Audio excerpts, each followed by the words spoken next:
Well, burnt out, exhausted, unmotivated, and even a little unhinged. Many of us are feeling this way as the end of the year draws near, right, Stanners? Yes. So as we look ahead to 2026, how can we work in more time off to help keep our mental health in check, which is so important? To tell us how to hack your holiday leave, we're joined by Nine Travels. John Walsh. John, good to see you. Good morning, both. How are you? We're good. So when you think of taking a break, we can sometimes think about a few weeks off at a time, but short breaks are just as good for your mental health. Absolutely. In fact, there's studies have shown that it increases your happiness just by planning a holiday.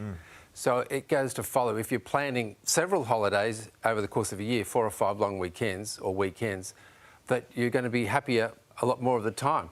We're all here for it. So more people seem to be opting for holidays at home, is that right, rather than abroad? Why is that? I think it kind of started with COVID and it sort of stuck a bit. People started to explore their own backyard a bit more then. And now I think it's because there's a lot of global uncertainty, financial insecurity, the interest rates aren't as low as what people would like. So I think the idea of planning shorter breaks, which are easier to do and not as expensive, and are refreshing, what we're finding, like at Nine Travel, we're getting on searches from data is showing a lot more people searching regional Australia, weekends Australia. The other thing about a weekend away, as opposed to like a 4-week break, you don't fall off that sort of holiday blues cliff at the end of it so much, where that sort of dread about returning to work. Yeah, and I think one of my tips is just that, and that's plan your next break when you come back from the previous one. Always, So that you always have something to look forward to. And I think if you keep having something to look forward to, from a mental health point of view, it's very... OK, so you've got a hit list for us. Let's take a spin around Australia. Like if I was to have a best weekender or a long weekend, where would we be going?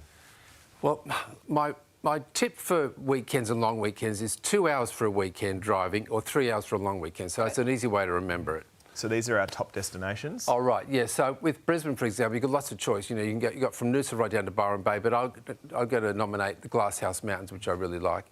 And for 3 hours, Rainbow Beach, which a lot of people may not know about, but the beautiful coloured sands of Rainbow Beach is really worth the trip. Sydney. I live in Sydney, so I have a lot of favourites in Sydney. But I've just come back from Kiama last weekend, so I'm going to nominate Kiama for that.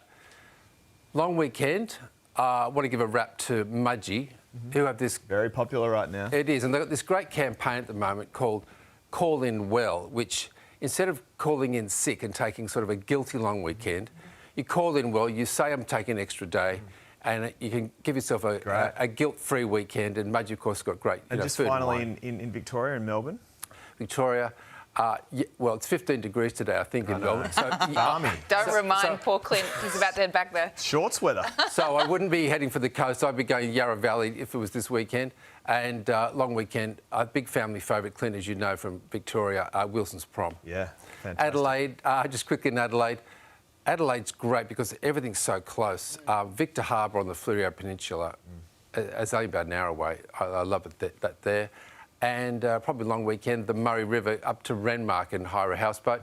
And at Perth, probably Mandurah if you want to see the dolphins on the coast. But I would really tip the Pinnacles. Amazing. Good advice. Because that desert landscape is really awesome. And long weekend, Margaret River, it's a no-brainer. Great tips. We have to go. Thank you, John. Thank you for being with us. Straight